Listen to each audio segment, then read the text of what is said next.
Welcome back to the channel, welcome back to the vlog, and you join me actually in a wild and windy Ballycotton in Cork. As you can see, you've got some quite strong waves that are breaking behind me, and even though I'm far enough back, I'm actually after taking 2 showers unexpectedly already, so it's pretty wild and some great action within the water.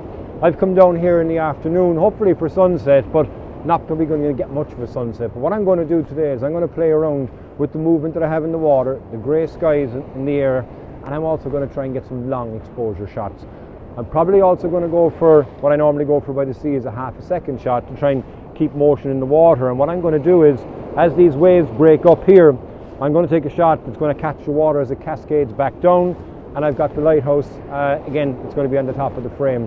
You might remember this location, I've been here a couple of times before. If you haven't seen that, I'll link the episodes up here. But yeah, as you can see, just like this, there's some pretty big waves that are coming through. I'm excited to see what I can get. So yeah, let's see how we get on today in Ballycotton.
This place is absolutely insane with the amount of waves that are coming in. The first place that I went to earlier on and got a couple of shots from there, that's where I had my first shower, and I had to retreat pretty quickly because the tide is coming in. Even where I am at the moment here, as you can see, there's waves breaking in and coming in around me. It's actually not that dangerous because I'm far back, but the spray itself is actually going to come up as far as here. That's going to give some lovely photographs, I think. Where I have you actually positioned, I think, is a beautiful composition because you've got these 2 lines that are running between my legs, which will bring you straight out to the lighthouse. So I'm going to grab my camera and I'm going to try and get a shot here safely, but as you see, I'm constantly having to check what's happening behind me because I don't want to turn my back on the sea and obviously get caught out by a wave. So pretty interesting, pretty nice. Not much light, but that's good as well because, you know, you should get some good motion when you see these waves. But there's a giant one actually now coming in here. You'll see it splash. It might actually come and get me. We'll see. No, I kind of lost some of the life, but thankfully by the time it reached me here, so I seem quite sheltered. Going to grab the camera, going to grab that shot, going to go for a couple of different types of exposures, going to go for long exposure, going to go for short enough exposure, probably half a second. And yeah, we'll see how that turns out then next.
had great fun here avoiding the waves and trying to get some nice shots, and even playing around in a small area here because the water is so ferocious. It's coming right up over the rocks where it normally wouldn't come up on any given day.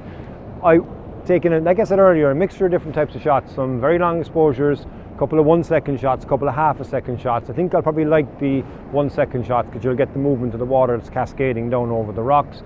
And again, I'm using for the long exposures my case filter system, and one thing I really do like about it is, and I think I've said it before, but just in case, there is pretty much no color cast from it. So when I'm looking in the back of the camera when I take the shot, it actually is how it looks. So I love that, because ordinarily with my leaf filter system I had in the past, you always had a kind of a blue cast, and you could fix that in post, but it's quite annoying to be able to check on the back of the camera. You're not seeing a true representation of what the actual image would look like.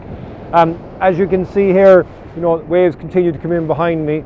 Sun is just about to set as well, so we're going to get no colour, but that's fine, because with this itself it's beautiful enough anyway already. With this action that we're having on these waves, as I say, I have to keep checking behind me because I don't want to get caught out.